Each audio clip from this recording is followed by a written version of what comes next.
Kumusta? Si Miss Jen po ulit ito. Welcome po dito sa ating paboritong tambayan, mga kwento ni Miss J. Ayan, isang panibagong story na naman ang ating sabay-sabay na mapapakinggan ngayon. Pero syempre bago po yan ay babati muna tayo sa ating mga avid listeners. So ay po dyan kay Ma'am Virginia Pasqua, to Rand RN, and also to Ma'am Melanie Wego na pinapabati din po ang kanyang tatay na si Mr. Juanito Gadong, and to her husband Mr. Jacinto Wego. Hi also to Marilu Abad and to Irish Joy Cuales and to Arlene Dumago. Yan, thank you po sa inyong walang sawang pagsuporta at pakikinig. Kaya naman ngayon ay pag-uusapan na natin ang isang nakakakilig na kwento na syempre hatid sa atin ng writer na I'm sure na miss niyong lahat. Galing kay Pencil Infinity 8. At eto nga po ang kwentong pag-ibig ni Veta at ni Astral. Kaya naman kung handa na kayo dyan, aba ay tumutok na! Veta, ano ka ba naman? Hanggang kailan ka ba magpapakamartir na utusan niyang boss natin? Maliit ang sahod at gipit ka pa rin sa kabila ng lahat. Imagine yung baso niyo hanggang ngayon cup noodles at yung plato, free sa pansigang mix. Naiiling na sabi pa ni Julia, ang matalik na kaibigan ni Veta. Ano ka ba? Alam mo naman na may sakit si Lola Beth, 'di ba? Kinupkup niya ako, kaya priority ko yung kalusugan niya kesa sa baso at plato. Maigi na nga na masustentuhan ko yung gamutan niya. Si Veta de la Vega, panganay sa 5 magkakapatid na may kanya-kanyang pambihirang katalinuhan. Mga genius at prodigies kung tawagin sila. Ngunit mga bata pa lamang nang magkawatak-watak sila dahil sa iba-iba ang umampon sa kanila. Nasunugan kasi sila noon kaya napunta silang magkakapatid sa ampunan, lalo pa at nasawi ang kanilang mga magulang. Sa kasamaang palad, napunta si Veta sa mapang-abusong adopted parents, kaya lumaya siya sa mayamang pamilya. Doon na nga niya nakilala si Beth, ang umampun sa kanya, matapos ang makitang palaboy-laboy siya sa lansangan. Walang asawa ang ginang o anak, kaya naman dahil sila lamang ang meron sa isa't isa, ay nagmahalan silang tila tunay na magkadugo. At ngayon, dalaga na siya at nakapagtapos naman ng pag-aaral dahil sa scholarship. Pero si Beth ay matanda na at may sakit pa kaya hirap sila sa buhay. Kaya naman, nagtitiis si Veta sa kanyang masungit at istriktong boss na si Astral Villaluna. Bahala ka, Veta. Sinasabi ko talaga sa'yo. Kung ano lang yung job responsibilities mo, yun lang yung gawin mo. O kaya mag-resign ka na lang sa boss natin. Total matalino ka naman, may experience na, at madaling makakahanap ng ibang kumpanya. Dagdag pa ni Julia, pinapanood ang kaibigan niyang nag-aayos ng tambak na mga dokumento. Hindi naman si Sir Astral yung nag-utos nito. Tsaka alam ko naman na sekretarya ko, pero hindi ko mapigilang tulungan yung ibang department, Julia. Kaya ka inaabuso eh. Lipat ka na ng malaking kumpanya. Yung tatapatan ng sapat na salapi ang sipag mo. Sinong inaabuso? At sinong lilipat ng kumpanya? Tila na estatwa ang dalawa sa pag-uusap nang dumating si Astral. Kunot noo itong nagpapalipat-lipat ng tingin kay Julia at Veta. I am asking, sino ang inaabuso, Veta? Bakit tambak yung folder sa desk mo? Sir Astral, kasi po hinatid ng marketing assistant. Ibalik mo yan sa kanila, Veta. Hindi mo yan trabaho. Pero ibalik mo! Mariin na sabi ni Astral. Ako na po yung magbabalik. Bye! Sabi pa ni Julia, sabay nagmamadaling umalis, dala ang mga folders. Naiwan si Veta at Astral na nakikiramdam sa katahimikan. Are you leaving? Tanong pa ni Astral at mas lumapit kay Veta. Po, hindi po sir. Nagbibiro lang po si Julia. Parang hindi mo naman po yun kilala. Hindi ko naman talaga siya kilala. Pero ikaw, I know you, Veta. Kinuha kita dito at tinanggap dahil mahusay ka. Matalino at magaling sa maraming bagay. Iniisip mo ba na ginagamit lang kita dahil doon? Hindi po. Oo, ganun dapat yung isipin mo. Dahil empleyado kita. Of course, kukunin kita dahil magaling ka. Ang harsh. I am not done talking, Veta. Napapagod ka na ba? Hindi po, sir. Then good. Do your job. And ayoko nang makita na pinapahirapan mo yung sarili mo sa gawain ng ibang department. And ayoko nang marinig na lilipat ka sa ibang kumpanya. Tila may kung anong pisi ang naputol sa pagkatao ni Veta. Oo, empleyado siya. Pero hindi ibig sabihin nun ay pagmamay-ari na siya ng boss niya. Parang mali naman yata yan, sir. Wala na ba akong kalayaan? So napapagod ka nga? Hindi po ako napapagod. Nasasakal ako sa sistema mo, sir eh. Bawal ako magbanggit ng ibang kumpanya. Ayaw mo na patulungin ako sa iba. Tapos pagpasok ko dito, pwede pa yung office romance. Pero nung niligawan ako nung sa kabilang department, pinalipat mo siya sa ibang branch. Habang naging strictly no romantic relationship policy dito sa office. Diretsahin mo nga ako, sir. Masaya ka bang pinapahirapan ako?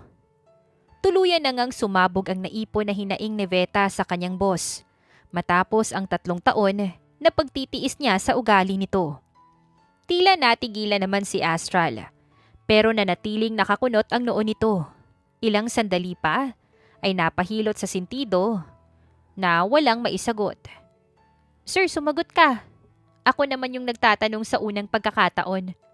Masaya ka bang pinapahirapan ako? No, I mean, yun ba yung pagkakaintindi mo, Beta? Hindi mo ba nararamdaman? Dahil yun yung nakikita ko, sir. Ano po bang dapat kong maramdaman? I just want... You want to what, sir? Never mind. Gawin mo kung anong gusto mo. Kung napapagod ka na sa akin, at yan ang sa tingin mong ginagawa ko, sige, lumipat ka ng kumpanya. Nasabi na lamang ni Astral. Pero bakas ang frustration at napabusangot na tinalikuran si Veta. Nagtungo si Astral sa bar at kinita niya doon ang kaibigan niyang si Akim. Oh, nag-aya ka atang mag-inom. Himala, bati pa ni Akim nang makarating si Astral.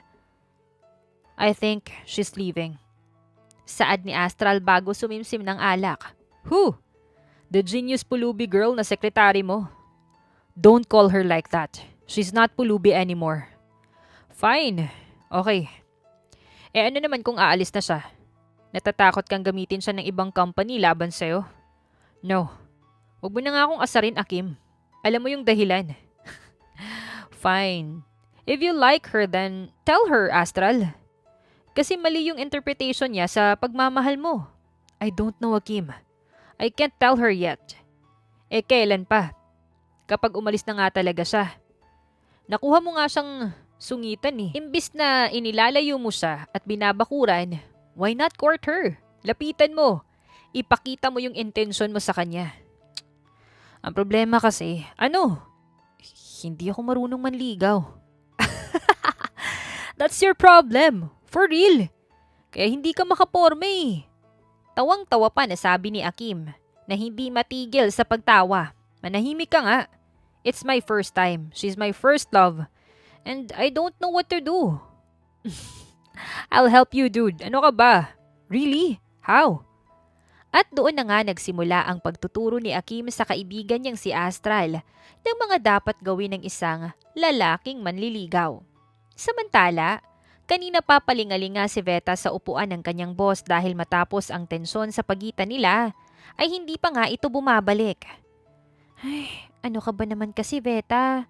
Bakit mo naman kasi sinabi yun? Alalahanin mo yung gamot ng lola mo. Pabulong na sabi niya sa kanyang sarili at hinahampas ng ballpen ang kanyang ulo. Ilang sandali pa, mabilis siyang umayos ng pagkakaupo dahil bumukas ang pinto at pumasok ang kanyang boss. OT ka? Tanong ni Astral at nilapag sa mesa niya ang dala nitong kape. Hindi po. Waiting for me, Veta. Mas lalong hindi, sir. So defensive. Inumin mo na yung kape. Wow, sir. Katakot ka, ha? After ng sagutan natin kanina, gaganyan ka? Ayoko po. Mamaya may lason pa yan, eh. Hindi umimik si Astral pero kinuha nito ang kape at inalis ang takip ng baso. Sumimsim ng bahagya para tikman yun. Napalunok si Veta nang makita ang Adam's apple nitong gumalaw at ang hot tignan ng dilaan ang sumobrang kape sa gilid ng labi nito. Okay na? Tinikman ko. And I'm fine. See? Ayoko, may laway mo. Iinumin mo or hindi? Taas kilay na tanong pa ni Astral at mas lumapit pa sa mukha ni Veta. Sabi ko nga, iinumin ko na. Salamat. Pero hindi mo ako makukuha sa kape, sir ah. Pag-iisipan ko pa rin kung mananatili ako dito. Sabi pa ni Veta. Kahit na ang totoo ay wala naman siyang balak na umalis dahil malaki rin naman yung utang na loob niya sa masungit niyang boss. Ito lang yung hindi humusga sa pananamit niya at pagmumukhang mahirap nung mga panahong nag-a-apply pa lang siya. Ang totoo nga niyan, humanga pa siya sa unang pagkikita nila noon. Bagong graduate siya noon at nag-a-apply sa kung saan-saang kumpanya pero lagi siyang tinatanggihan dahil halos nang nakakapasok ay may backer. Hanggang sa nag-apply siya noon sa isang hotel. Pero pinahiya siya ng front desk at HR. Pinagtawanan ang itsura niya.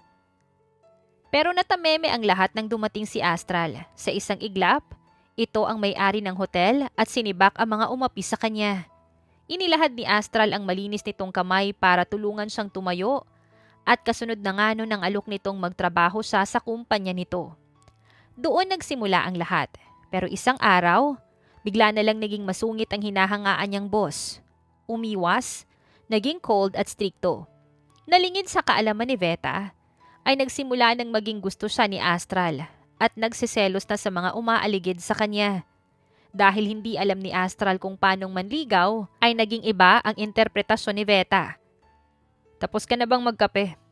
Muling lumapit si Astral bitbit ang coat nito na kinuha mula sa pagkakasampay sa swivel chair. Tapos na sir. Eto, buhay pa naman. Salamat sa kape.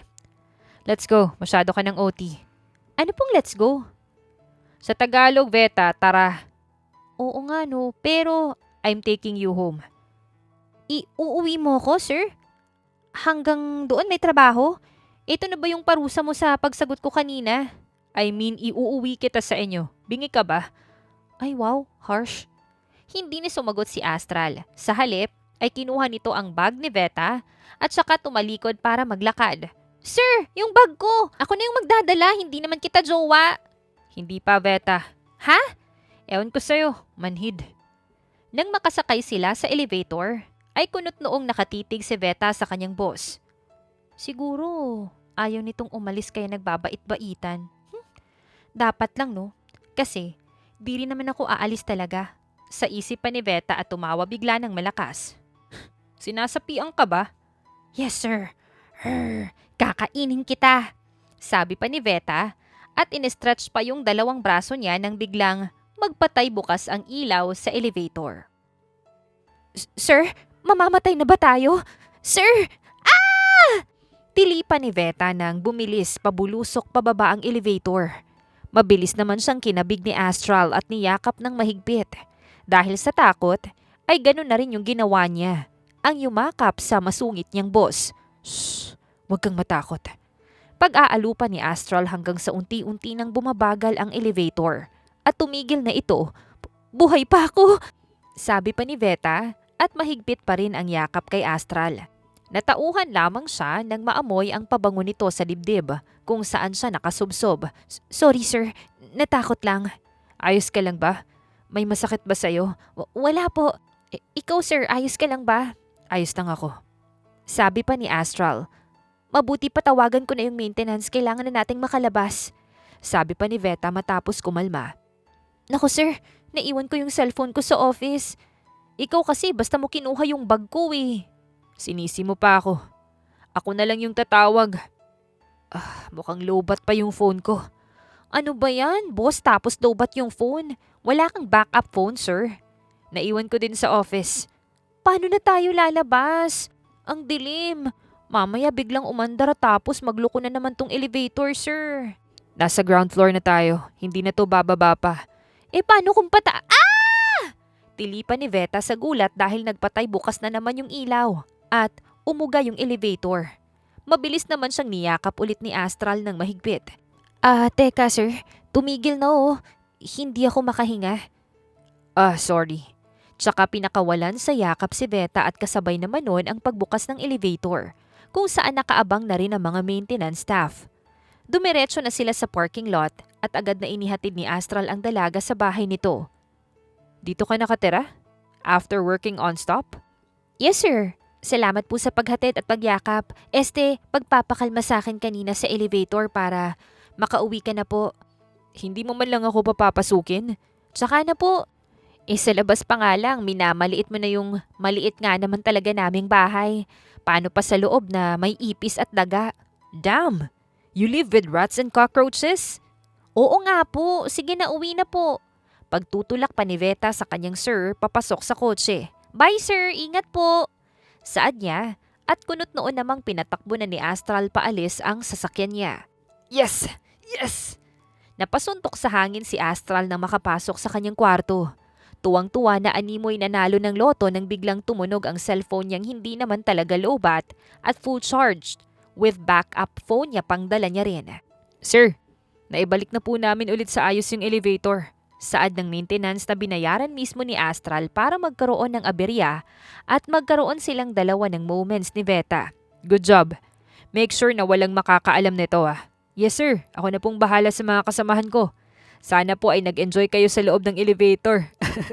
Nakakalokong biro pa ng maintenance mula sa kabilang linya. Ayos na ayos.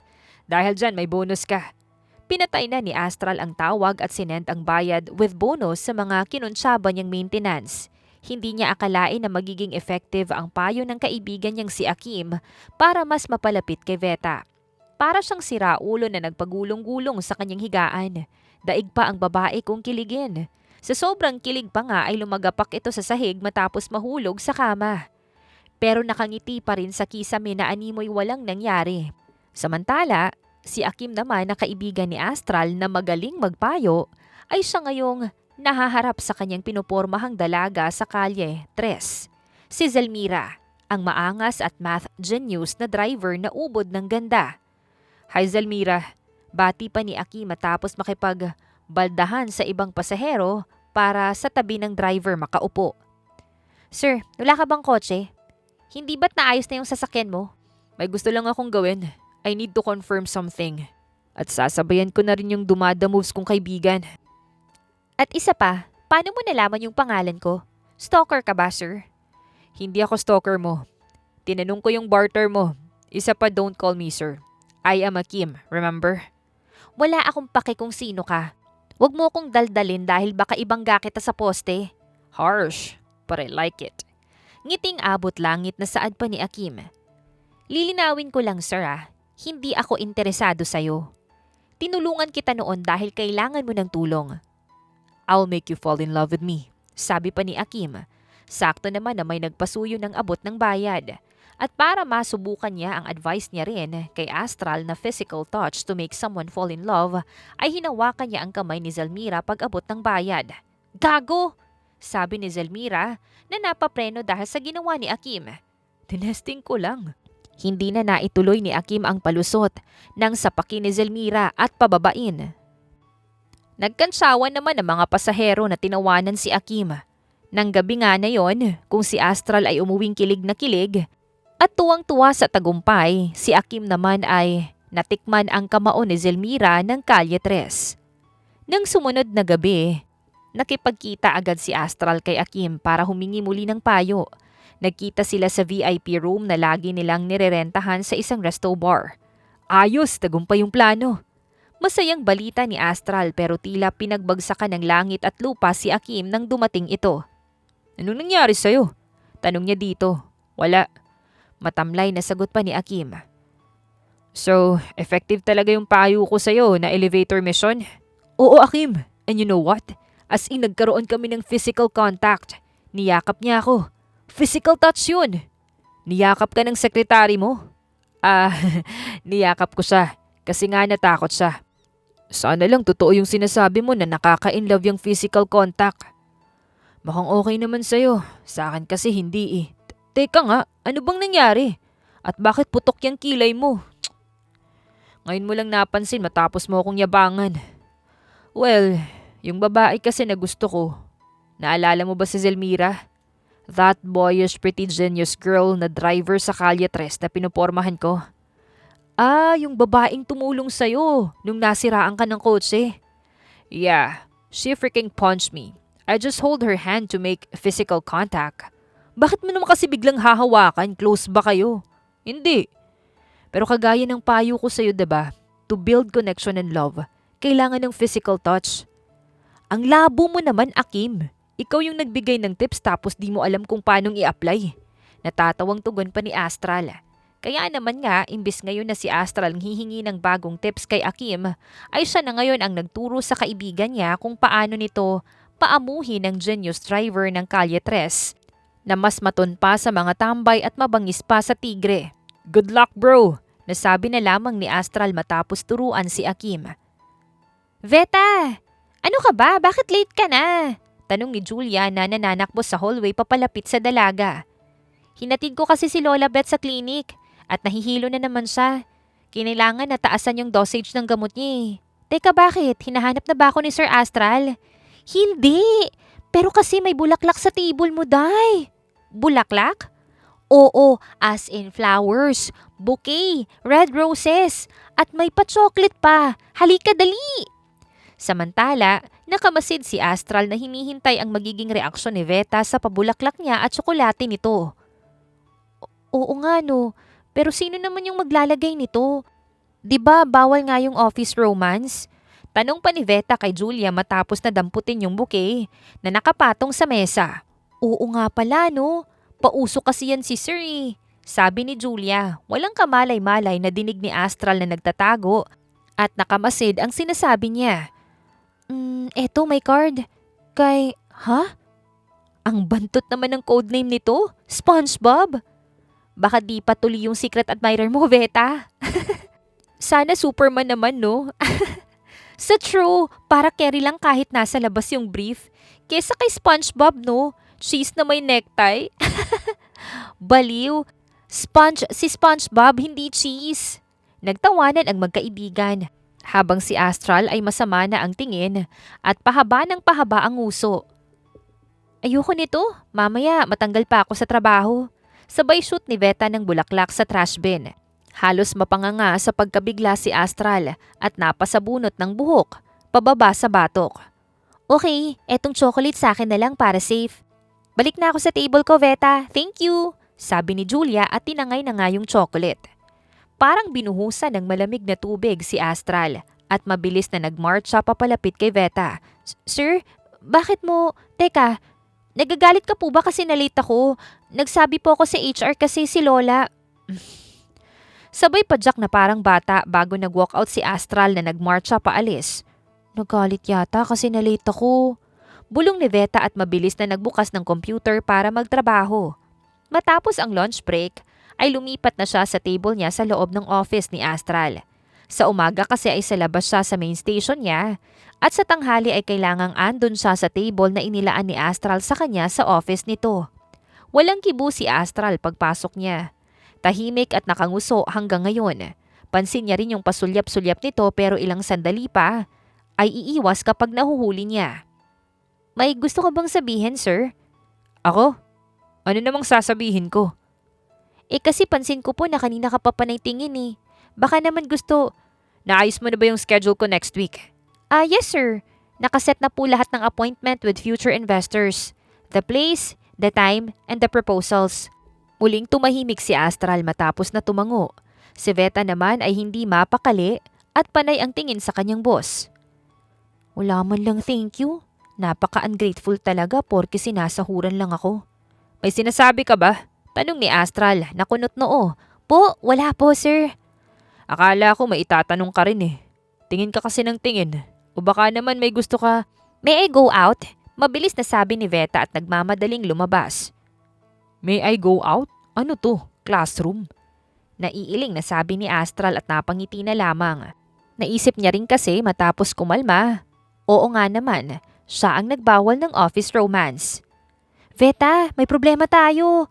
May nanghack ng system ng stocks natin at binibenta sa mababang halaga. Nagpapanik na sabi pa ni Julia. Mabilis na umaksyon si Veta. Pamilyar siya sa system ng stocks nila dahil isa siya sa nagawa ng security system noon. Nakapalibot ang lahat kay Veta na nakatutok sa laptop habang nakikidigma sa mga virus na nasa system nila at nagnanakaw ng data access. Manghang-mangha ang lahat kahit na ang iba walang maintindihan sa mga code na tinatype ni Veta. Ilang sandali pa ay umayos yung system at mas tumaas yung security para iwas sa iba pang mga hacker. Dagdag pa doon ay natrace ni Veta ang kinaroroonan ng salarin. Mabilis na itinawag yun ni Julia para mahuli agad. Dahil sa malapit ang station ng mga pulis, ay nahuli nga agad yung hacker. Grabe, ang talino mo talaga, Veta, saad ni Julia. Naghiyawan naman ang mga empleyado at nagpalakpakan. Si Veta, bukod sa angking talino bilang sekretarya ay magaling rin na coder sa iba't ibang larangan. Mula sa pagbuo gamit ng mga codes, pag-hack, trace at pagbuo ng security system sa kanilang kumpanya, ay si Veta ang bida. Isang genius programmer na malaking asset sa kumpanya ni Astral. Sa ngayon, asset na rin at balak ang kini ng masungit na boss niya. Nang ilang sandali ay may narinig silang palakpak. Napalingon ang lahat at napawi ang nakapalibot kay Veta dahil sa kadarating lamang na pumapalakpak, si Astral. Akala ko ba, may I go out? Nang aasar na tanong ni Astral. Imbis magpasalamat, muntik na ngang malugi, mang-aasar pa. What did you say? Wala po, sir. Sabi ko, CR lang po ako. Bye! Sabay hila kay Julia. Napaling naman si Astral na nakatingin sa company laptop na gamit ni Veta kanina. Hindi dahil sa pagkabilib, kundi dahil sa pagkapuno ng pagkamangha. Full of surprises. Bulong pa ni Astral. Tapos na ang shift ni Veta at Julia. Magkasabay silang bumaba lulan ng elevator. Pero biglang may tumawag kay Julia. Nagmamadali itong umalis dahil may emergency kaya naman naiwang uuwing mag-isa si Veta. Anak ng pating, wala akong payong. Mabilis na nanakbo si Veta sa may sakayan sa may waiting shed. Pero malakas talaga ang ulan. May butas pa ang bubong kaya naman nababasa siya. Malamig, use my coat. At mula sa boses na yon ay pumatong ang init na dala ng coat na yumakap kay Veta mula sa likuran niya. Sir Astral, akala ko po nakauwi ka na. Pauwi na ako kaso nakita kita. It's raining kaya ihahatid na kita sa inyo. Naku sir, hindi na sir, I insist. Mabait naman minsan pero madalas wala sa hulog. May sinasabi ka ba, Veta? Wala po sir, sabi ko po, salamat. Eh di may sinasabi ka nga. Pambabara ni Astral at lihim na napangiti nang makita ang pag-irap ni Veta. Naihatid si Veta ng matiwasay pero kagaya ng dati, ay mabilis niyang tinulak paalis ang kanyang boss. Nagpasalamat naman yun sa hacker issue kanina sa kumpanya. Apo, bakit di mo man lang pinapasok ang naghatid sa iyo? Tanong ni Lola Beth. Nahihiya po kasi ako papasukin si Sir La. Alam naman po nating laking mayaman yun eh. Baka masuffocate pa yun dito, ang arte-arte pa naman nun. Pasensya ka na, Beta, ha? Dahil sa walang tigil na gamutan ko hindi tayo makapagpundar kahit maayos na gamit dito sa bahay. Lola Beth, wag niyo nang isipin yun, no? Much better na po ito. Kesa naman nung nasa kalye pa po ako bago mo ko inampun. Sobrang thankful na ako na nasusustentuhan natin yung gamutan mo, La. Maraming salamat, Beta. Hulog ka talaga ng langit. Basta mag-focus ka lang sa pagpapalakas at pagpapagaling, okay, La? Mas mahalaga ka kahit sa anong bagay. Tandaan mo po yan. I love you. Ay sus, ang sweet naman. Pakis nga. Sabay hila kay Veta at niyakap tsaka kinuyog ng halik sa mukha. La, hindi na ako bata. Mukha nga at may naghahatid na sa iyong pogi. La! Veta, I need you to prepare for our 3 days business trip. Sir, 3 days po walang uwian? Yes, 3 days. Bakit? Pero si Lola Beth ko po wala siyang makakasama. Oh, speaking of your Lola, nakausap ko na si Julia. At sinabi nga niya yung sitwasyon mo kaya hindi ka raw papayag. So that is why siya yung pinag-leave ko sa office work para samahan yung Lola mo. I will also ask someone na i-monitor yung health condition ng Lola mo habang wala tayo. Kaso sir, ayaw ko naman iasa sa iba yung pagbabantay kay Lola. Paano kung biglang kailangan niya ako tapos malayo ako? Triple yung sahod mo simula ng araw na ito kapag pumayag ka. Sir, triple? Sure ka po? At naisip na nga agad ni Veta na palitan ang mga free nilang gamit sa bahay, gaya ng baso at plato. Sure ako. Paano ba to sir? Kasi And ipinapangako ko, sasagutin ng company ang therapy ng lola mo hanggang sa tuluyan na siyang gumaling. talaga po, may program po na ganun yung kumpanya para sa relatives ng employee. Dati wala, pero dahil sa'yo meron na. Saad pa ni Astral, seryoso at puno ng assurance. Kung ganun, papayag na po ako sumama sa business trip, sir. Dapat lang, Veta. I need you to be there. Pagkarating nila Veta at Astral sa tutuluyan ay nagkaroon na agad ng hindi inaasahang problema. Pasensya na po ma'am, wala na po talagang ibang room. Nag-iisa na lang po yung available dahil booking season po ngayon at may mga tourist din.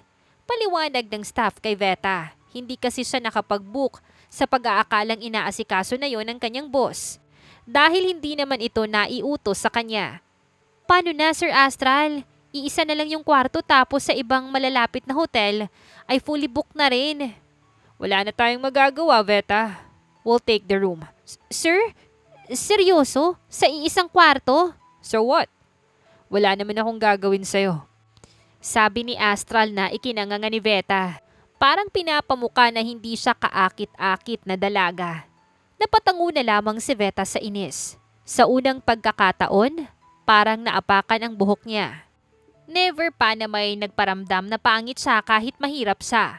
Nang makapasok sa kwarto ay pareho silang natigilan. Maliit ang kama, kahit na ang lawak ng kwarto. Sa may sofa na lang po ako, sir. Ikaw na po sa kamang matulog. May sama pa rin ang loob na saad pa ni Veta. Okay, great. Sabi pa ni Astral. Nalalo niyang ikinagulat. Napaka-ungentleman. Saad pa ni Veta sa kanyang isipan. Nauna ring naligo si Astral. Gabi na rin kasi at magpapahinga na sila matapos ang mahabang biyahe. Bukas ay kikitain nila ang isang future investor. I'm done. Pwede ka nang maligo. Sabi pa ni Astral. Nakatapis lamang ng tuwalya sa kanyang bewang kaya kita ang maganda nitong katawan na ginagapangan ng tubig mula sa basang buhok. Sunod-sunod na napalunok si Veta. Kala mo naman, Pogi. Inis na sabi niya bago nilampasan ito at dumiretso sa banyo. Veta, narinig ko yun. Wala akong pake, sir. Bla bla bla. Bulong pa ni Veta habang dinarama yung shower. Matapos siyang naligo, ay may naisip na kalokohan. Papatunayan ko na malakas yung karisma ko. Makikita mo, Sir Astral. Dama pa rin ang inis sa sinabi ng kanyang boss kanina. Lumabas si Veta sa banyo na basang-basa pa ang buhok. Ang butones ng kanyang pantulog ay hindi pa nakabutones lahat at imbis na pajama ang pambaba niya, ay yung shorts na pantulog. Sobrang hot at sexy niyang tignan. Tapos na rin po akong maligo, sir. Pwede pahiram ng blower? Lumingon si Astral kay Veta at halos mahulog ito sa upuan niya. At mapanganga, pero hindi niya yon pinakita kay Veta. Ayaw niya na maging uncomfortable ito sa kanya o matakot kaya naman poker face siya. Sure, here, gamitin mo. Saad niya at walang emosyon na iniabot ang blower. Halos mapanganga naman si Veta at nagmarch siya paalis. Sumunod naman si Astral nang mapansin na naiwan ang cord ng blower. Malaki naman sabi ni Veta na pinisil-pisil pa ang kanyang dibdib at sinukat pa yon sa palad niya. Halos mabitawan ni Astral ang cord na hawak niya pero nagpatay mali siya na lamang siya. Sir, kanina ka pa ba dyan? Halos maniga sa kinatatayuan si Veta nang lingunin ang kanyang boss. Hindi, eto yung cord na iwan. Mabuti naman, sabi ni Veta at mabilis yung kinuha. Napapikit siya sa hiya nang makaalis na si Astral. Si Astral? Nang makalayo ang dalaga ay habol ang hininga at napapapaypay sa sarili kahit na ang lakas naman ng aircon. Sunod-sunod siyang napalunok nang maalala ang sexy niyang sekretary at naiiling na sinampal ang sarili. Umayos ka, Astral. Control and respect. Paalala niya pa sa sarili. Ang totoo, marami pang bakante na kwarto. Pero binayaran na naman ni Astral ang mga natitira para sa operation paibigin si Veta. Kaso imbis na umibig, ang hindi niya alam ay halos sakali na siya nito hanggang sa panaginip. Nalibang si Astral sa paglalaptop at hindi na niya namalayan pa ang oras. Hanggang sa namataan na lamang niya si Veta na tulog na sa sofa at hawak pa ang blower. Kinuha niya yon sa kamay ng dalaga at saka binuhat papasok sa kwarto. You sleep here, my princess. Saka hinalikan sa noo bago umalis para siya yung matulog sa sofa. Nagising si Veta na masarap ang tulog. Inaasahan niya na sasakit yung leeg niya sa pagtulog sa sofa, pero hindi naman yun nangyari. Nagising siya sa malambot na kama kung saan alam niyang si Astral ang dapat na matutulog doon. Hindi naman siguro ako sleepwalking. Bulong niya bago sinilip ang binata. Mahimbing ang tulog nitong namamaluktot sa sofa. Sa tangkad ba naman ng boss niya ay hindi sapat ang haba ng sofa. Lumapit si Veta kay Astral. Marahan para hindi ito magising. Pinagmasdan niya ang maamo nitong mukha kapag tulog. Akala mo parang sinong maamong tupa? Sabay hagik-hik ni Veta at hahawakan sana ang tungki ng ilong ni Astral. Pero nagdilat ito bigla. Good morning, Veta. Tapos ka ng pagpantasahan ako? Hindi po. May ipis kasi na gumapang. Sa mukha ko? Damn that ipis! Tsaka nagmamadaling bumangon para manghilamos si Astral. Lihim naman na napangiti si Veta at nag-ayos na rin ang kanyang sarili. Sir, ready na po ako sa meeting. Okay lang naman po tong suot ko, no? You look amazing, Veta. Gorgeous kahit anong isuot. Namula si Veta sa narinig. First time kasi niyang marinig yon kay Astral. Nakarating na nga sila sa restaurant kung saan sila mag-aagahan at kakausapin ng future investor, si Don Hidalgo. Nice to see you again, Mr. Villaluna. Nice to see you again, Mr. Hidalgo. And who's that dazzling woman? I am Veta de la Vega po. Mr. Villaluna's secretary. You're beautiful. May taste ka, Mr. Villaluna. At makikipagkamay sana kay Veta pero kamay ni Astral ang sumalubong sa kamay niya. I guess we can start the meeting now. Of course, sagot ni Don Hidalgo. Malagkit ang mga titig na ipinapataw kay Veta.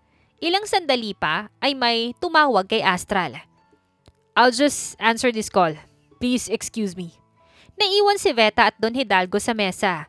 Pero ilang sandali pa ay naghiyawan ng mga tao sa resto. Si Veta, hinampas ng tray ng pagkain si Don Hidalgo sa ulo. What's happening? Veta, are you... Sorry Sir Astral, nasira ko yung meeting nyo. Mawawalan ka ng investor. Shh, Veta. Ayos ka lang ba? Yang sekretary mo, Mr. Villaluna, hinampas ako! Hindi ikaw ang tinatanong ko, tanda. Manahimik ka! Galit na sabi pa ni Astral na ikinagulat ni Veta. Sir, yung investment. What did he do to you, Veta? Tell me. Sinubukan niya akong bastusin. Nilaglag niya yung tinidor sa ilalim ng mesa tapos hinawakan niya yung legs ko. The heck? Galit na sigaw ni Astral at sa isang iglap, bumagsak sa sahig si Don Hidalgo dahil sa natanggap nitong malakas na suntok mula kay Astral. You don't have the right to touch my secretary nor harass her. Forget about the investment. I will make sure na mabubulok ka sa kulungan. You pervert! Tsaka muling sinuntok si Don Hidalgo na natulog na. Sir, tama na. Baka ikaw yung makulong kapag nategi yan. Mas gugustuhin ko pang makulong kesa mabastos ka, Veta. Hindi na alam ni Veta kung paano aawatin o pakakalmahin si Astral. Kaya naman mula sa likuran nito ay mabilis niyang niyakap ang kanyang boss. Mahigpit na yakap na nakapagpatigil dito. Marahang umikot paharap si Astral at niyakap din siya ng mahigpit. I'm sorry, Veta. Hindi dapat kita iniwan kahit na saglit. Tsaka hinalikan sa ulo si Veta. Sa mga sandaling yun, hindi alam ni Veta kung galit o takot pa ba ang dahilan ng mabilis na tibok ng kanyang puso dahil sa ginawa ni Don Hidalgo. O baka naman hindi niya na namamalayang ang puso niya ay may kakaiba ng pagtangi sa kanyang boss. You look good, Veta. But that's for my eyes only. Sabi pa ni Astral na nakadekwatro sa sofa. Sir? Do I need to repeat myself? You're too stunning and sexy on that dress. Go change. Napatingin naman si Veta sa maiksi niyang damit na fitted red. Backless pa, pero boss niya naman yung pumili nito kaya isinuot niya. Ikaw yung pumili nito, sir. Change. Walang nagawa si Veta kundi ang magpalit ng mas conservative na damit. Anong for my eyes only? Ano ba kita? Bulong niya pa bago naiiling na sumunod sa sasakyan. Nakarating sila sa isang casino sa loob ng isang grand hotel. Pagpasok pa lamang, ay malalagkit na ang tingin ng mga casino girls kay Astral. Sir, dito talaga natin kikitain si Mr. Roldan? Yes, Veta. And tandaan mo, he's very playful and competitive kaya dapat makuha natin yung oo niya. Noted, sir. Kumaway sa kanila si Mr. Roldan sa di kalayuan. Nakapwesto na ito habang sa tabi ay may mga babaeng halos labas na ang kaluluwa ang nagbabalasa sa baraha. Nice to meet you, Mr. Villaluna. And who's this beautiful girl? She's my secretary, Mr. Roldan. Hi, sir. I'm Veta de la Vega po. Nice to meet you, sir. Nice to meet you. So, let's start the game. Anong game po? Ungguyan ba, sir? Your secretary is so funny, Mr. Villaluna. I like her, huh? I like her the most. Now, let's start. Saad ni Astral habang si Veta ay pinuproseso ang mga nangyayari. Nagsimula na nga ang laro sa pagitan ni Astral at Mr. Roldan. Poker ang naisipan nilang laruin. Kapag nanalo si Astral, walang duda, ay automatic na tatanggapin ni Mr. Roldan ang kanilang proposal. Paano ba yan, Mr. Roldan? Tanong ni Astral na may malawak na ngiti dahil sigurado siyang malapit na siyang manalo. Huwag kang pakakasiguro. May lucky charm ako, Mr. Villaluna. Sabay hila ni Mr. Roldan sa isang casino girl na pinaupo yun sa kandungan niya. Napangibit si Veta sa nasaksihan at feel na feel naman ng casino girl ang pagkakakandong nito. Napatingin siya kay Astral at sa babaeng nakatayo rin sa tabi nito. Gusto mo rin ba ng lucky charm? May landi sa boses na sabi ng casino girl kay Astral. Hindi makapaniwala si Veta nang tumango si Astral at napanganga na lamang siya. Gusto ko, pero hindi ikaw yung lucky charm ko. Biglang sabi ni Astral sabay hila kay Veta at kinandong. Sir Astral, anong ginagawa mo? We need to win, remember? Pero bakit ako, sir? Gusto mo bang ibang babae yung kandungin ko at lapitan ko ng ganito? Stay still, Veta. Kasi ayoko dumikit ka sa kanila. Bulong pa ni Astral sa tenga ni Veta. Dama ang hangin ng paghinga sa sobrang lapit nito sa leeg at tenga ng dalaga. Bumilis ang tibok ng puso ni Veta at napatingin sa babaeng masama ang titig sa kanya. Ilang sandali pa ay napangisi siya. Alam niya na sa sarili niya. Hindi ako papayag na may iba. Bulong pa ni Veta pabalik kay Astral na nakatingin sa casino girl at ngumisi. Kita tuloy ang inis sa mukha nun. Si Astral naman ay namula ang tenga. Hindi inaasahan ang sasabihin ni Veta. Tinapos nila ang laban ni Mr. Roldan na may kandong pareho. At ang nagwagi, walang iba kundi ang ganadong si Astral na animoy nanalo ng loto. Mabilis na tumayo si Veta nang maideklara ang panalo nila. Paano ba naman? Mula sa pagkakaupo niya ay may naramdaman siyang kakaiba. May problema ba? Po, wala po. Basta. Sino nga naman yung mag-aakalang matatalo niyo ako? Masayang sabi pa ni Mr. Roldan sabay lapag sa mesa ng napirmahang agreement. Ibang klase ka, Mr. Villaluna. Ibang klase ang lucky charm ko, Mr. Roldan. Natapos ang 3-day business trip ni Astral kasama si Veta at nagtagumpay naman sila maliban sa nambastos kay Veta. Pero matapos din noon ay naging mailap ang dalaga sa kanya. Hindi niya alam kung nabilisan ba ito sa pagpaparamdam niya, kaya wala siyang magawa kundi maging tila stalker nito. Nakasunod siya kay Veta na naglalakad sa may tulay papuntang sakayan. Nakita niya itong huminto nang makasalubong ang isang lalaki na may dalang bulaklak. Agad na naningkit ang mga mata niya at mas lumapit pa para mas marinig ang dalawa. Mangiyak-ngiyak siya sa selos nang tanggapin ni Veta ang bulaklak. Lalo na nang maalala niya kung paano nitong sinut sa basurahan yung galing sa kanya sa opisina. Alam mo, Renz, sinabi ko na sa'yo hindi naman naging tayo eh. Kaya anong ex yung sinasabi mo? Ano makikipagbalikan ka? Veta, please. Kaya kitang buhayin. Mukha ba akong patay, ha? Sabay tapo ni Veta ng bulaklak sa tulay. Hindi napigilang tawa ni Astral na may kasama pang palakpak. Napalingon naman sa kanya ang dalawa kaya bigla siyang sumeryoso ulit. Tatalon ako sa tulay na to, Veta, kapag di mo ako binalikan. Eh di tumalon ka para may kasama yung bulaklak. Gusto mo itulak pa kita eh. Talo na! Sabi ni Astral, pero muling tumahimik ng tignan ng masama ni Veta at nagtakip pa ng bibig. Sino ka ba? Angas mo ah. Nakikisawsaw ka ba? Pinagbalingan ng obsessed na stalker ni Veta si Astral. Ako? I am Astral Villaluna. Bakit ikaw? Parang kilala ko yung mga magulang mo ah. Sir Astral, aalis na po ako at hindi na po manggugulo. Mabilis na umalis si Renz. Anong nangyari dun? Tanong pa ni Veta. Ngumiti naman si Astral. Anak siya nung nagnakaw sa kumpanya ko, yung nasa US. Pinagbigyan ko sila at pinadeport pabalik dito sa Pilipinas. Hinayaan mo lang yung ninakaw? Malaki ang utang na loob ko sa lolo nila. Pero kapag umulit pa siyang gumawa ng gulo at ang mga magulang niya ay mananagot siya. Lalo na kung ikaw yung guguluhin niya. Grabe, takot na takot sila sa'yo. Actually, halos lahat naman sir, no? Ikaw ba, Veta, natatakot ka ba sa akin? Ako? Matakot? Kay Lola lang ako takot, sir. Napangiti si Astral at ginulo ang buhok ng dalaga. Halika na, hatid na kita sa inyo. Sir, hindi na po. Gabi, delikado. Paano kung di ako laging nakasunod sa'yo para bantayan ka? Lagi kang nakasunod sa akin, sir. Ha? Wala akong sinabi. Natawa na lang si Veta at hindi na tumanggi pa, habang ang puso niya sa buong biyahe ay hindi magkandamayaw sa pagtibok ng bongga. Iho, sandali. Tumuloy ka na muna. Lagi ka na lang nagmamadaling umuwi. Biglang lumabas ang Lola Beth ni Veta.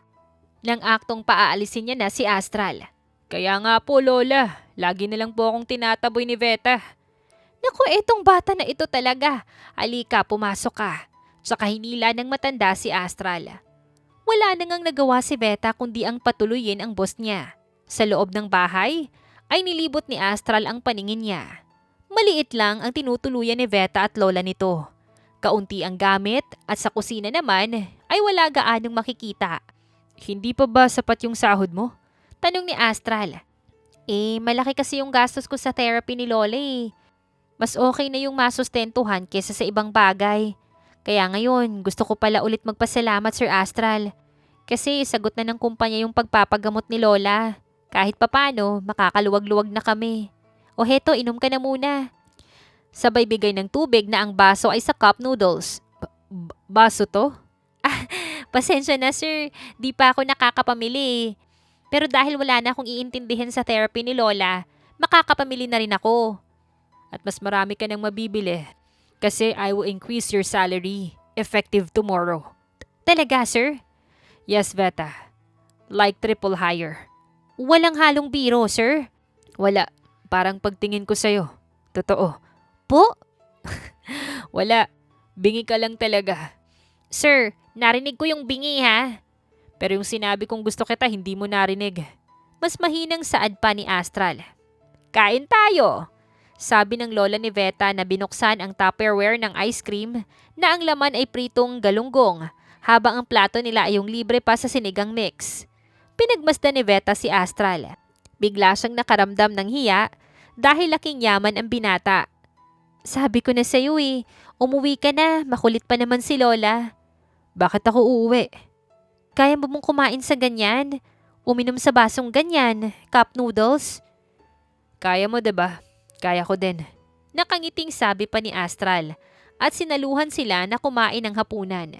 Tuwang-tuwa naman si Lola Beth ni Veta, lalo na nang magkamay ang binata, habang kumakain at nakikipagkulitan din kay Beth. Napangiti si Veta at saka napatitig kay Astral.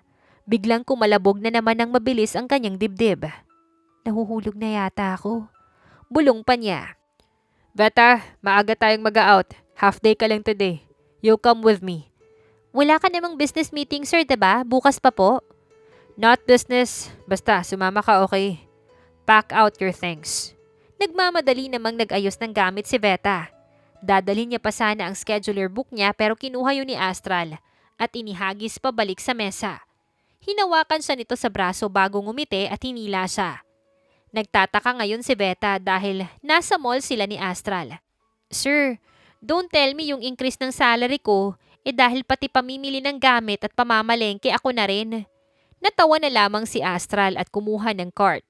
Napakaraming nilalagay niya doon mula sa mga gamit sa kusina, lutuan, mga plato at baso. Sir, lilipat ka ba ng bahay? Pero hindi nito pinansin si Veta. Pangatlong cart na nila at puro stocks pa rin ang mga pagkain ang pinapamili nila. At matapos nga after so many million years, akala mo ay bagong bahay ang pagdadalhan ng 5 cart na pinamili nila. Teka sir, papunta po sa amin to ah. Takang tanong pa ni Veta dahil ang alam niya, sa bagong tutuluyan sila ni Astral pupunta. Lahat ng mga pinamili natin, Veta, lahat yan ay para sa inyo ni Lola Beth. Po, teka, ibabawas ba yun sa sahod ko, sir? Siyempre hindi. Kasi nakakahiya. Baka machismis pa po ako sa kumpanya na favorite mo ko niyan. So, ikaw naman talaga yung favorite ko. Natatawang sabi pa ni Astral. Tumigil ang sasakyan at habang ibinababa nila ang mga kargada, ay may lumabas naman ng mga tauhan sa bahay nila Beth. Hala, nasan si Lola Beth? Anong ginawa niyo sa lola ko? Matanda na yun, ginanon niyo pa? Veta, relax. Natatawang awat ni Astral. Ay ma'am, nagkabit lang po kami ng aircon. Naglagay din ng ref at mga ilaw. Ha? Wala naman akong natatandaan. Ako yung nagutos, Veta. Para mas komportable kayo ni Lola Beth. Alis na po kami, sir. Paalam ng grupo na tinanguan lamang ni Astral. Pagpasok sa loob ng bahay ay tuwang-tuwa si Lola Beth na ibinabalita kay Veta ang lahat. Lalo na nang dumating pa sila na may dalang maraming gamit at groceries. Maraming salamat talaga, Sir Astral. Hindi ko na alam kung paano pa ako aalis niyan sa kumpanya matapos ang lahat ng to. Pagbibiro pa ni Veta. Aalis ka talaga? Siyempre hindi, no. Ikaw lang yung tumanggap sa akin noon, sir, at nagtanggol. Bukod kay Lola Beth ay ikaw yung unang nagtiwala sa akin. Kaya kahit wala yung mga yan, loyalist mo ako, sir. Masayang sabi pa ni Veta. Hindi na nga napigilan pa ni Astral at sa sobrang tuwa ay niyakap niya si Veta. Sa pagkakataong yon, dahil rin sa labis na kasiyahan, ay sinuklian ni Veta ang kanyang yakap. Paramdam ni Lola Beth at agad naman silang naglayo. Halos hindi na maawat ang pagpapasalamat ni Veta hanggang sa matapos nilang ayusin ang mga pinamili. Ngayon ay nasa resto bar si Astral. Hinihintay niya ang kaibigang si Akim para ihatid ang mabuting balita sa pagkakamabutihan nila ni Veta. Ilang sandali pa ay dumating ito kasama ang isang babae at parang may pamilyar sa mukha nito nang pagmasdan niya ito. Sino yung kasama mo, Akim? Oh, teka Astral, meron ka ng sayo akin na to. Sabi pa ni Akim kaya naman sinikmurahan siya ng kasamang babae. Aw, Zelmira naman hindi mabiro. Saad pa ni Akim sa babae. Ang kasunduan natin, Akim, ay driver mo ko ngayon dahil hindi ka makapagmaneho. Hindi ka aasta na parang pag-aari mo ko.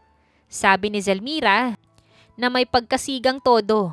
Ang totoo, pati ang ayos nito ay mukhang tibo. Siya yung driver na pinupormahan mo sa Kalye 3. Bulong pa ni Astral kay Akim na natatawang lumapit. Tumangu si Akim at lalo na nang nagpigil ng tawa si Astral. Astral nga pala, kaibigan ni Akim. Zelmira po, nabalian po kasi ng kamay kaya ako yung nag-drive. Bantaan ba naman ako na ipapakulong?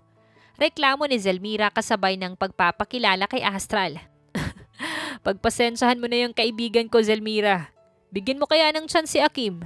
Kahit ma-flat at maubusan pa ng gulong ang mundo ng jeep ko, di ko papatulan ng kupal na yan, sir.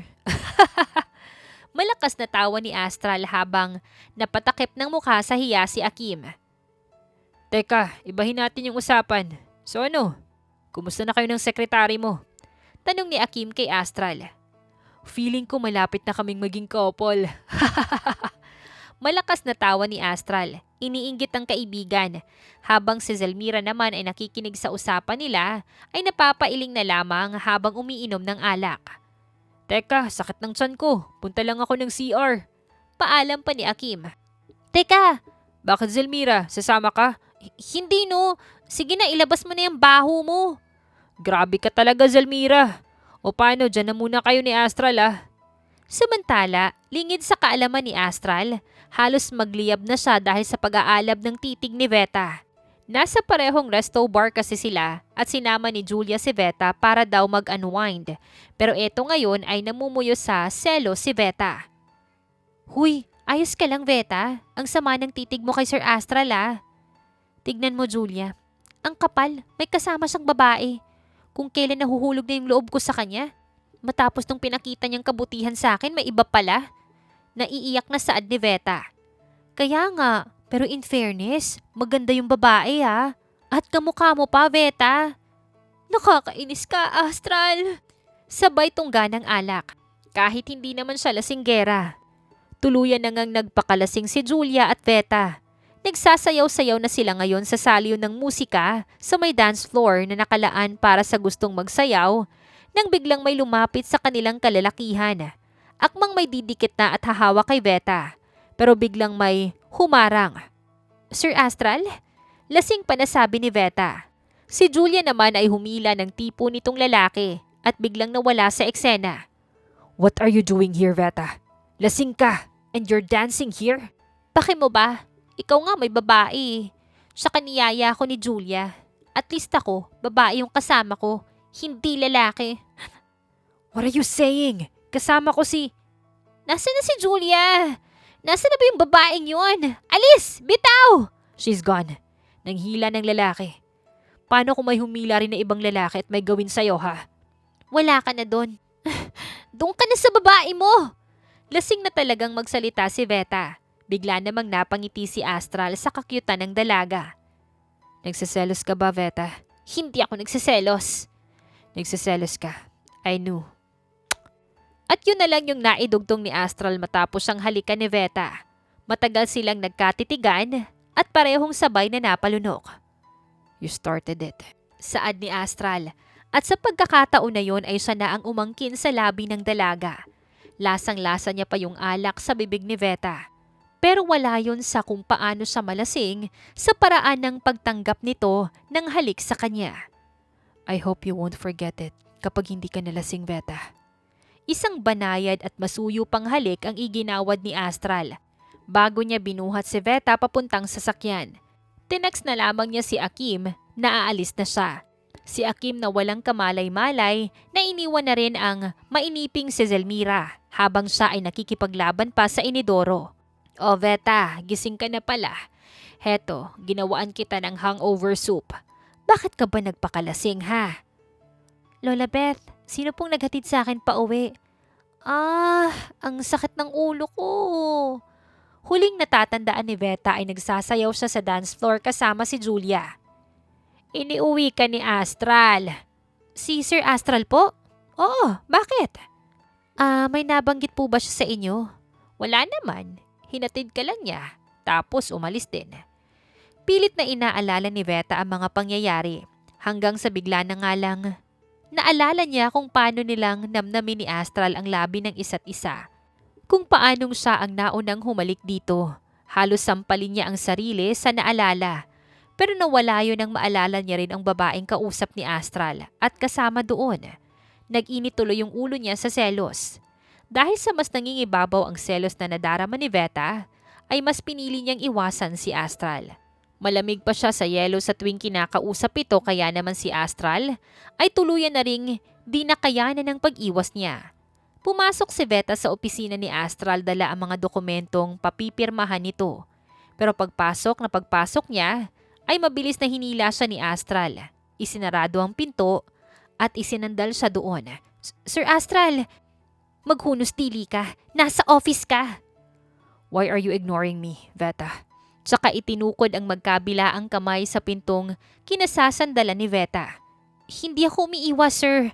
Ang tawag doon, boundaries. Professional lang ako sa pagtatrabaho. Really? Professional or selosa? Wala naman akong karapatang magselo, sir. What if bigyan kita ng karapatan? Hindi na kailangan, sir. Magtrabaho na lang tayo ng matiwasay at mabuhay ng marangal. Matapos mo agawin yung first kiss ko, you're going to ignore me. Nagulat at namula si Veta sa kanyang narinig. Hindi niya inaasahang diretsahang lalabas yon sa bibig ng kanyang boss na tinakpan niya ang bibig. Sir, ikalma mo. Mamaya may makarinig sa'yo ano pang isipin. Tsaka wala akong natatandaan. Anong first kiss ka dyan? Mariin pero mahinang sambit ni Veta. You don't remember? Then I will make you remember. Inalis ni Astral ang kamay ni Veta na nakatakip sa bibig niya at sa isang iglap, nanlaki ang mga mata ni Veta nang maramdaman ang labi ng binata. Isang mainit na halik ang iginawad ni Astral kay Veta at sa hindi maitatangging dahilan na may nararamdaman na rin naman si Veta para kay Astral ay kusa nitong tinugunan ang halik ng binata. Binuhat ni Astral si Veta patungong mesa habang hindi pa rin pinuputol ang lumalalim nilang halik sa isa't isa. Napakapit na lamang si Veta sa batok ni Astral nang sinisibasib na siya nito ng mas maiinit na halik. Hindi naman siya nagpatalo at tinugunan niya ito sa abot ng kanyang makakaya kahit nanlalambot na ang kanyang tuhod na tila hinihigop ng boss niya ang kanyang lakas at katinuan. Veta, kanina pa kita Biglang bumukas ang pinto at niluwanon si Julia na halos malaglag ang panga dahil sa nasaksihan. Nang matauhan, ay bigla muli nitong sinarado ang pinto na animoy walang nangyari. Hiyang-hiya si Veta na napatago at napasubsob sa dibdib ni Astral. Habang etong binata naman ay may sobrang lawak na ngiti at hinimas pa ang ulo ni Veta. It's okay, Veta. I can even announce to the world that I'm going to make you mine forever. Kasi ikaw eh. So Veta, naalala mo na? Oo, pati yung babae mong kasama. Sabay baba sa mesa at irap. So nagsiselos ka kaya ka umiwas. Hindi no, asa ka naman. And the kiss? Hindi mo maalala. Lasing lang ako noon. Mamaya, ikaw pala yung humalik sa akin, hindi ako. Palusot pa ni Veta. Ah, ganun. Gusto mo ipaalala ko sa'yo, paano mo ako hinalikan? Mukhang di pa malinaw sa alaala mo eh, kulang pa ba? Palapit si Astral at panay naman yung atras ni Veta na pulang-pula na ang pisngi sa hiya. Napatili si Veta at nadampot ang libro na hardbound sa may mesa at napukpok sa ulo ni Astral. Si Astral na boss niya ay nahimatay. Hala, napalakas! Sir Astral! Sigaw ni Veta at sinalo ang binata. Nasa ospital sila ngayon at hindi maiwan ni Veta si Astral dahil ayaw nitong umalis siya na parang bata. Pinukpok mo ko ng matigas na libro, kaya ako na hospital tapos iiwan mo ko. Nakangusong sabi pa nito. Sir, minor injury lang naman yan, 'di ba? Tinitigan ni Astral ang nurse at mukhang naunawaan nito ang nais niyang ipahatid. Ay, naku ma'am, kailangan niya po talaga ng kasama kasi baka mamaya sumakit yung ulo niya. Napabuntong hininga si Veta sa sagot ng nurse. Bagamat di makapaniwala, ay sinamahan niya na lang si Astral. Si Astral na nag-iinarte lang pala at nagpapababy sa kanya. Saad pa ni Veta para isubo ang ubas. Sir! Gulat na saway ni Veta matapos maramdaman ang mainit na bibig ni Astral sa kanyang daliri. Dinilaan ba naman ang daliri niya at muntik pa kainin kasama yung ubas na isinubo niya sa bibig nito. It's sweet. Nakangiting sabi pa ni Astral. Tiyansingero, di ka naman baldado, pakainin mo sarili mo. Sabi ni Veta, sabay subo ng ubas na matamis raw pero halos mapangiwi siya sa asim. Ang asim? No. It's sweet. Nakangising sabi ni Astral na nakatingin sa mga daliri niya. Laway mo kadiri. Hindi ka naman nandiri nung hinalikan. Oh, ubas, kumain ka na lang dyan. Lunas bago ako maging marahas. Sabay, pansak pa sa bibig ng binata ng ubas na may pagbabanta. Veta, I like you. Sir, okay ka lang? Tingin mo ba, matapos yung ilang beses kitang hinalikan, nagbibiro ako? Baka naman dahil lang sa napukpok kita sa ulo. Nabigla si Veta sa biglaang pag-amin ng boss niya. Ni walang preno. I like you before. Since then, and now, I love you, Veta. Isino yung babaeng nasa resto bar? That woman? She's Zelmira. Yung nililigawan ni Akim. You know Akim, right? My friend na laging nagsi-CR. And yeah, nasa CR siya that time kaya naiwan kami ni Zelmira. And you know what's our topic that time? Niyayabangan ko sila na magiging akin ka na. Yabang mo naman. Pero kapangalan ng kapatid ko yung Zelmira ha? Dahil kahit kanino, ipagyayabang talaga kita, Veta, my princess. Princess ka dyan, pag-iisipan ko. Sure, I am more than willing to wait, my princess. Na-discharge na si Astral at matapos nga nun ay ilang linggo na rin ang lumipas. Patuloy siya sa panliligaw kay Veta. Tuluyan na rin niyang inalis ang batas na bawal ang ligawan sa office at matapos noon ay hayagan na siyang nanligaw kay Veta na ikinakilig ng mga nasa kumpanya na sikreto palang shifters nila noon pa. Handa ka na ba? Tanong ni Astral. Hawak nila ang result ng gamutan ng lola ni Veta. Tumango ang dalaga at marahan nilang binuksan ang envelope at doon nakasaad ang isang magandang balita. Cancer-free na si Lola Beth! Masayang saad pa ni Veta at nagyakapan naman sila ni Astral. Masayang masaya ako para sa inyo ni Lola Beth, my princess. Tsaka hinalikan siya nito sa noo. Mas magiging masaya ka rin, Astral. Dahil sinasagot na kita. Sinasagot mo na ako? Totoo? Oo naman. Para hindi lang kami ni Lola Beth ang masaya, 'di ba? Dinig naman nila ang hagikik ng matanda na pinapanood naman sila. Lola Beth! Niyakap ito ni Veta at ganun din si Astral. Oh, teka. Extra lang ako dito. Ituloy niyo muna ang moments niyo. Manunood lang ako. Sinasagot ko na po si Astral, Lola. Oh, anong sagot mo, Astral, iho? Yes na yes po, Lola. Teka, bakit parang ako yung nanligaw sa sinagot mo? Reklamo pa ni Veta at nagtawanan naman sila. I love you. Sagot ni Astral at hinalikan si Veta. Huy, nandyan si Lola Beth. Pero I love you more. Ay, tama na yan. Baka bumaba yung soulmate ko dahil sa inggit. Saad ni Beth at muli silang nagtawanan. Makalipas ang halos isang taon, hindi na rin nakapaghintay pa si Astral at nagpropose na kay Veta. Will you marry me? Nakaluhod si Astral matapos ang surprise niya kay Veta. Sinayawan niya lang naman ito ng Mr. Suabe bago lumuhod sa harap ng lahat sa kumpanya. Yes, tatanggi pa ba? Saad ni Veta. At lumabas si Akim at Zelmira, nakakonsaba ni Astral, maging si Julia. Sa kabila ng kasiyahan ay napatigil si Veta at napatitig sa kasama ni Akim. Ikaw si Zelmira? Ikaw si Veta? Tain ng kalabaw! Sabay na sabi ni Veta at Zelmira habang nakaturo sa isa't isa. Yun kasi ang siblings code nilang magkakapatid bago magkahiwa-hiwalay. Dahil yun ang huling naapakan nila nang sabay-sabay habang naglalaro noon bago ampunin. Ate Veta! Biglang iyak ng tigasin na si Zelmira at yumakap kay Veta. Zelmira!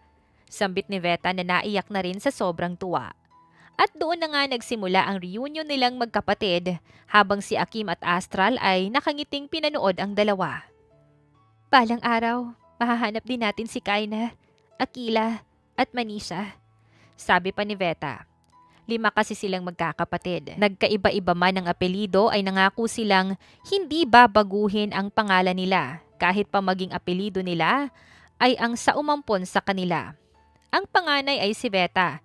Pangalawa naman si Zelmira, sumunod si Kaina, Manisha at ang bunso at nag-iisang lalaki na si Akila. Lahat sila ay may kanya-kanyang talino. Si Veta ay bukod sa mataas na IQ, ay main forte niya ang pagiging computer genius o tech prodigy.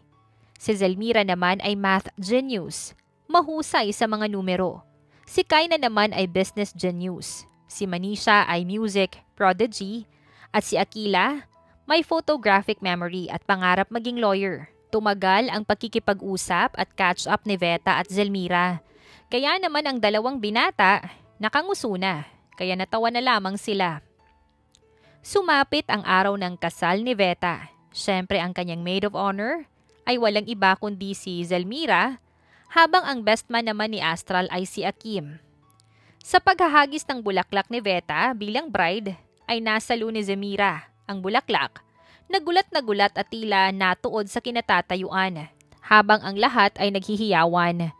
Lalo na nang si Akim ay napasayaw na ng budots. Aray! Reklamo ni Akim dahil nang matauhan si Zelmira, ay ipinukpok nito sa kanya ang bouquet dahil sa inis at kakulitan niya.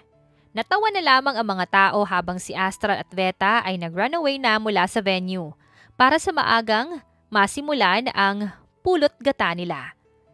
Handa ka na ba, my princess? Bigyan na natin ng apo si Lola Beth. Handa na.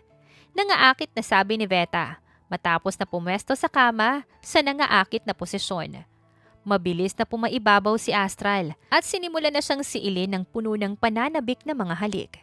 Sa gabing yon, sinulat nila ang mahabang gabi para sa ilang rounds ng pagsasalo sa unang gabi nila bilang mag-asawa.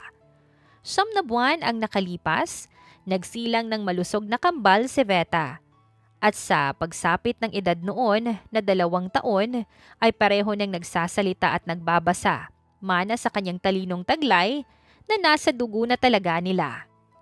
So, anong minana nila sa akin? Tanong pa ni Astral. Mana naman sa'yo ang itsura, sabi ni Lola Beth na nakikipaglaro sa mga apo nito sa tuhod. Oh, dinig mo yan asawa ko. Ako raw yung kamukha. Sabi nila kung sino yung kamukha, mas mahal daw. Proud na sabi ni Astral. So hindi mo ako mas mahal, taas kilay na sagot pa ni Veta. Siyempre mas mahal. Sabay kamot sa batok. Natawa na lamang si Veta. Kasi totoo nga na sa kanya nagmana sa katalinuhan ang dalawa. Pero hindi maikakailang ka Astral kumuha ng mukha si Ashana at Vela. Ang kambal nilang unang bumuo sa masaya nilang pamilya. Minsan, may mga bagay tayong hindi inaasahang darating sa buhay natin. Kung paanong kay hiwagang ang dalawang puso ay pinagtatagpo na siyang nagdudulot rin ng koneksyon para mahanap ang taong malalapit sa atin. Kagaya ng nangyari kay Veta. Tila kay liit ng mundo. Dahil sa pag-iibigan nila ni Astral ay nahanap din niya ang kapatid na si Zelmira.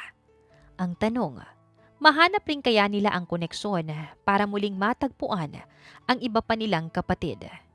Abangan sa mga susunod pang kwento ni Zelmira, Kaina, Manisha at Akila. At dito na nga po nagtatapos ang kwentong pag-ibig ni Veta at Astral. Naway kayo po ay kinilig at may natutunan sa kwentong ating napagsaluhan ngayong araw. Muli po, maraming salamat sa inyong walang sawang pagsuporta at pakikinig. Hanggang sa susunod, abangan pa rin po ang mga kwentong puno ng aral, pagmamahal at inspirasyon. Siyempre dito pa rin po yan sa inyong inaabangang mga kwento ni Miss J.